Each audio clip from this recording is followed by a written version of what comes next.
बिस्मिल्लाहिर्रहमानिर्रहीम जी, अस्सलाम वालेकुम। आप देख रहे हैं मेरा यूट्यूब चैनल और मैं हूं आपकी मेज़बान इशाल अली। सबसे पहले आज बात करूंगी आपके साथ लॉन्ग मार्च के हवाले से और नंबर 2 पर बात करूंगी आपके साथ फैसल वाबडा की हंगामी कॉन्फ्रेंस के हवाले से जो उन्होंने हंगामी तौर पर की, जिसका पीटीआई को खुद भी पता नहीं था। ये दो अहम नुक्ते हैं जिनके ऊपर आज मैं बात करूंगी। इमरान खान के लॉन्ग मार्च के हवाले से बात करूं तो वो सियालकोट में अपने कारकुनान से खिताब कर रहे थे। वहाँ पर उन्होंने तलबा कन्वेंशन से खिताब किया, अपने कारकुनान से खिताब किया और खिताब के दौरान उन्होंने अपने कारकुनान से हल्फ भी लिया है। हल्फ इस बात का लिया है कि वो इस जिहाद में उनके साथ खड़े होंगे, उनके कारकुनान उनके साथ लॉन्ग मार्च में शमूलियत इख्तियार करेंगे और इस जंग में उनके साथ खड़े हैं। बहरहाल उन्होंने ये तो कहा है कि ये जंग जो है वो सियासत के लिए या कुर्सी के लिए नहीं है, ये जंग इन चोरों के खिलाफ है, ये जंग जो है वो हकीकी आज़ादी की जंग है, ये जिहाद है और आप सबके मुस्तकबिल के लिए ये जंग लड़ी जा रही है। नौजवानों को उन्होंने तैश दिलाने की काफ़ी कोशिश की है। इमरान खान के साथ कितने कारकुनान जमा होंगे, इमरान खान के साथ लॉन्ग मार्च में कितने अरकान हैं जो शामिल होंगे और फिर कितने कारकुनान उनके साथ इसमें शमूलियत इख्तियार करेंगे, ये तो तभी पता चलेगा जब वो निकलेंगे। जो रोड मैप उन्होंने शेयर किया है, रोड मैप उन्होंने कुछ इस तरह से शेयर किया है कि लिबर्टी चौक से आगाज़ होगा, लाहौर में लिबर्टी चौक पर जमा होंगे उनके कारकुनान, यहाँ से आगाज़ होगा और फिर जैसे जैसे काफिला बढ़ता चला जाएगा तमाम दीगर शहरों से भी जो कारकुनान होंगे वो उनके साथ जुड़ते चले जाएंगे।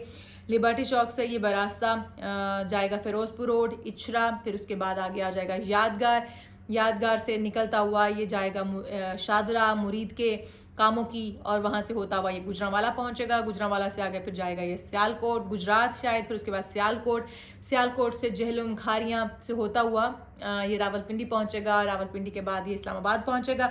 अब इस्लामाबाद जब ये पहुँचेगा कितने दिन लग जाएंगे इस बारे में अभी कुछ कहा नहीं जा सकता, क्योंकि इमरान खान की तरफ से ये कहा गया है कि लॉन्ग मार्च का जहाँ पर भी लॉन्ग मार्च तमाम शहरों से होता हुआ जा रहा होगा जीटी रोड से, और जहाँ पर रात बढ़ जाएगी वहीं पर वो स्टे करेंगे, वहीं पर क़याम करेंगे और उसके बाद अगली सुबह वहीं से सफ़र जो है वो आगे का शुरू हो जाएगा। अब ये देखते हैं कि एक दिन में पहुंचता है, 2 दिन में पहुंचता है या 3 दिन में पहुंचता है।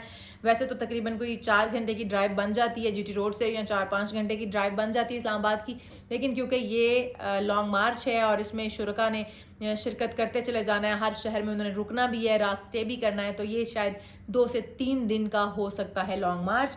अब वहाँ तक पहुँचते पहुँचते कितने लोग रह जाएंगे या कितने लोग साथ और जुड़ जाएंगे, ये वहाँ पर पहुँचने पर ही पता चलेगा कि इमरान खान जितने पुरयकीन हैं कारकुनान उनके साथ क्या उतनी ही तादाद में खड़े हैं कि नहीं खड़े हैं। बहरहाल जी, इमरान खान जब पहुँचेंगे तो इस बात का फैसला भी तभी होगा कि वो इसको लॉन्ग मार्च को धरने की सूरत देते हैं, शक्ल देते हैं, या फिर वहाँ से तमाम अरकान जो हैं वो तितर बितर हो जाते हैं, वहाँ से तमाम कारकुन तितर बितर हो जाते हैं। ये वहाँ पर चल के ही पता चलेगा कि ये धरना भी हो सकता है या फिर सिर्फ लॉन्ग मार्च होगा।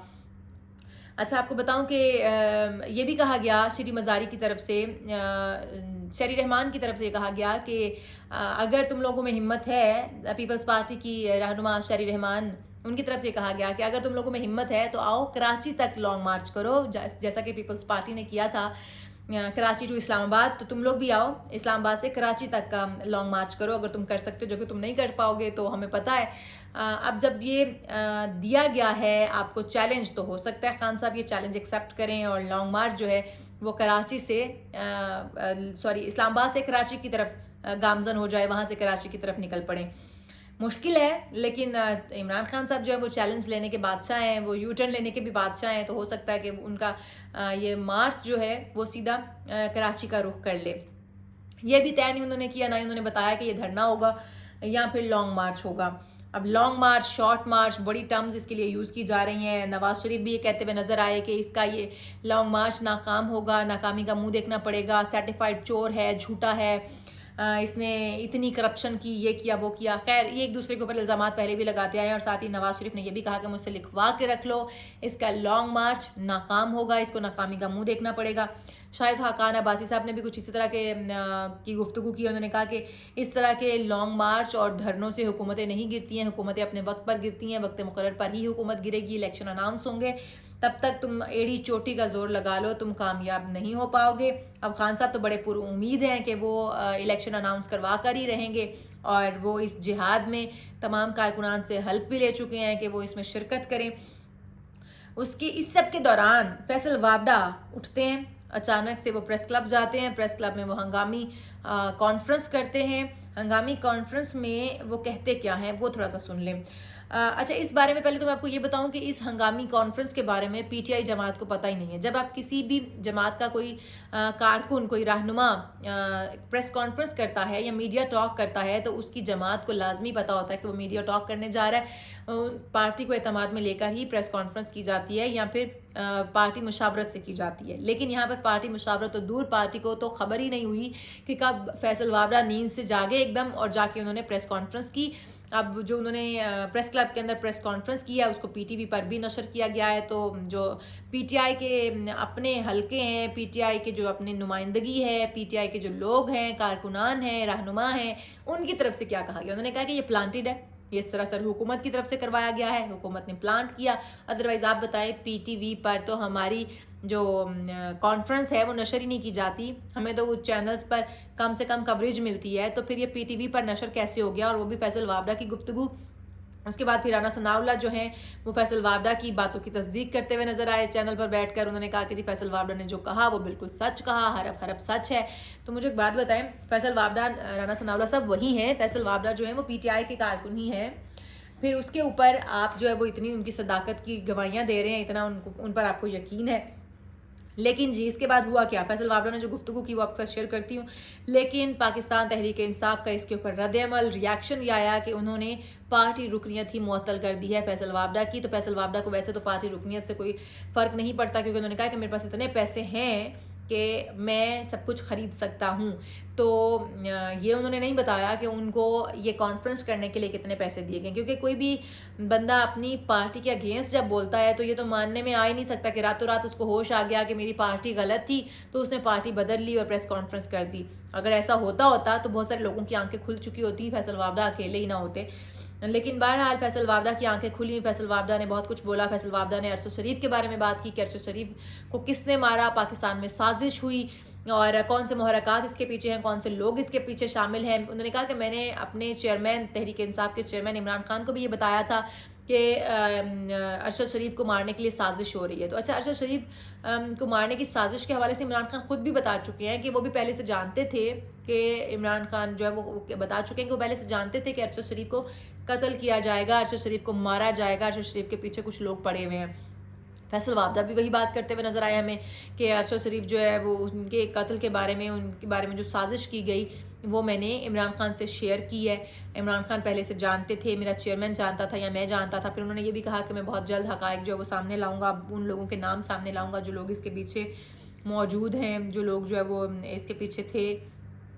साथ ही साथ उन्होंने ये भी कहा फैसल वाबरा ने कि इस सब में इस्टेब्लिशमेंट का कहीं पर हाथ नहीं है। मुझे बताएं, जहाँ पर रहते थे अरशद शरीफ जिस फार्म हाउस पर, उस फार्म हाउस तक तो कीनिया के अंदर उस फार्म हाउस तक इस्टेब्लिशमेंट का हाथ नहीं पहुँचता, वहाँ तक इस्टेब्लिशमेंट की रसाई नहीं है। बेसिकली फैसल वाबरा जो है वो इस्टेब्लिशमेंट को क्लियर कर रहे थे कि इस्टेब्लिशमेंट के इस सब में कोई हाथ नहीं है। अब पीटीआई रहनुमा, जो पीटीआई के तहरीक इंसाफ के रहनुमा है, वो ये कहते हैं कि जी फैसल वाबरा को प्लांट किया गया, फैसल वाबरा से ये कॉन्फ्रेंस करवाई गई है, फैसल वाबरा ने खुद ये कॉन्फ्रेंस नहीं की है। फैसल वाबरा तो जो उसे पर्चियाँ दी गई, जो अल्फाज उसे दिए गए वो तो वही बोल रहा है। साथ ही साथ जी ये भी कहा जा रहा है कि फैसल वाबरा ने अब जूते पॉलिश करना शुरू कर दिए हैं, फैसल वाबरा अब तलवे चाट रहा है, फैसल वाबरा जो है वो अब ये कर है वो कर है, बहुत सारी गुफ्तगू जो है वो सामने आई है। लेकिन फैसल वाबरा की ये स्पीच अचानक से करना और फिर पार्टी को भी एतमाद में ना लेना, इस सब की समझ नहीं आई। अगर यही उन्होंने कहना था, ये सारी गुफ्तगू करनी थी और उनके पास कोई हकायक या कोई ऐसे सबूत मौजूद थे जो कि अरशद शरीफ के कातिलों को बेनकाब करते थे, साजिश करने वालों को बेनकाब करते थे, तो वो अपनी पार्टी के साथ इस वक्त मुशावरत करते। पार्टी मुशावरत के बाद, पार्टी को यकीन दिलाने के बाद कि वो जी ये करने जा रहे हैं और उनका ये करना ठीक रहेगा, उसके बाद वो प्रेस कॉन्फ्रेंस करते। लेकिन उन्होंने ऐसा नहीं किया। पार्टी को खुद नहीं पता था। फवाद चौधरी का बयान आया कि फैसल वाबरा ने क्या बयान दिया है, फैसल वाबरा ने क्या कॉन्फ्रेंस की है, कुछ समझ में नहीं आया। तो फैसल वाबरा की स्पीच की समझ जिन लोगों को नहीं आई है उनके साथ मैं शेयर भी कर देती हूँ, जो उनके चीता चीता नकात थे उनकी प्रेस कॉन्फ्रेंस के। उन्होंने कहा कि अरशद शरीफ की जो मौत की पीछे लोग थे वो भी पाकिस्तान में मौजूद हैं और साजिश जो है वो उनको मारने की पाकिस्तान में की गई। इस बारे में इमरान खान को भी मैंने बताया था, मुझे भी पता था। और अरशद शरीफ को जो हमने बताया और फिर यहाँ से जाने के लिए कहा, इमरान खान भी यही बात कह चुके हैं। फिर जो उन्होंने कहा कि इस्टेब्लिशमेंट का इस बात से कोई ताल्लुक नहीं है, इस्टेब्लिशमेंट के साथ तो वो राब्ते में थे और इस्टेब्लिशमेंट का ताल्लुक जो है या उनके हाथ या उनकी रसाई कीनिया में उस फार्म हाउस तक नहीं है। कौन से लोग मौजूद हैं इस सब के पीछे, मैं उनका नाम भी मंजर-ए-आम पर जल्द लाऊंगा।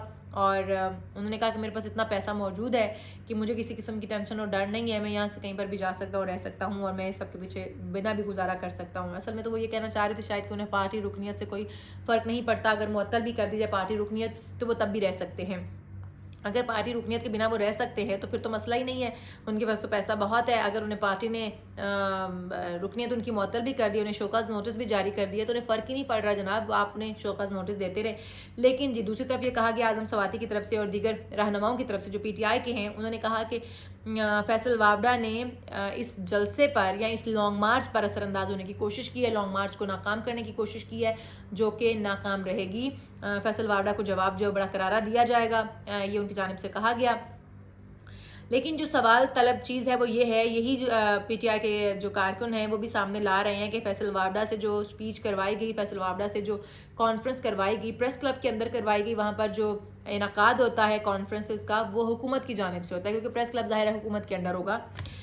और फिर इसको PTI पर नशर PTV पर नशर करना, PTV जो है वो सरकारी चैनल है तो सरकार की इजाज़त के बगैर वहाँ पर कोई चीज़ नशर नहीं हो सकती, तो इसको PTV पर नशर किया जाना, दीगर चैनल्स पर दिखाया जाना और फिर पूरी की पूरी कॉन्फ्रेंस दिखाया जाना, फिर मीडिया टॉक, मीडिया सवाल कर रहे हैं या उनसे सहाफ़ी सवाल पूछ रहे हैं और फिर उनके जवाब दे रहे हैं। तो क्या इसके पीछे वाकई जिस तरह से PTI कह रही है कि इनको हुकूमत ने लॉन्च किया, हुकूमत ने कहा और वो आके सफाइयाँ पेश कर रहे हैं, क्या ऐसा ही है? क्या वो बहुत सारे लोगों के ऊपर से ध्यान हटाने की कोशिश कर रहे हैं, या फिर जिस तरह से PTI कह रही है कि वो लॉन्ग मार्च पर असरअंदाज होने की कोशिश कर रहे हैं, कुछ ऐसा है? जो भी है, बहरहाल फैसल वावड़ा की स्पीच जो है वो हंगामी थी, फैसल वावड़ा की तरफ से जो प्रेस कॉन्फ्रेंस थी वो हंगामी थी। अब वो कितना असरअंदाज होती है लॉन्ग मार्च पर और उनके पास जो हकायक हैं वो कब सामने लाते हैं, कौन से नाम हैं जो सामने आएंगे, कौन से लोग हैं जो सामने आएंगे। अच्छा, सहाफ़ी ने यहाँ पर एक सवाल भी किया कि फैसल वावड़ा साहब आप उनके नाम क्यों नहीं सामने लाते जो भी इस साजिश में मुलव्वस हैं, आप उन लोगों का नाम बताएं।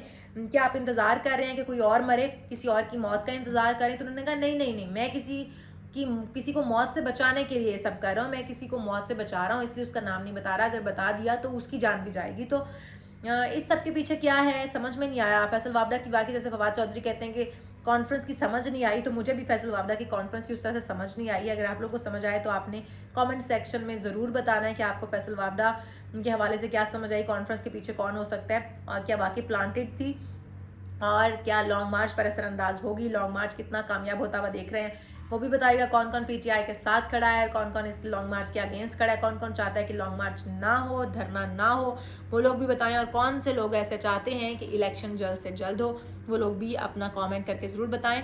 और इस वीडियो को, इस चैनल को सब्सक्राइब ज़रूर कीजिए ताकि, और बेल आइकन को दबा दीजिएगा ताकि जो आने वाली वीडियोज़ हैं वो आप तक पहुँच सकें। बहुत शुक्रिया।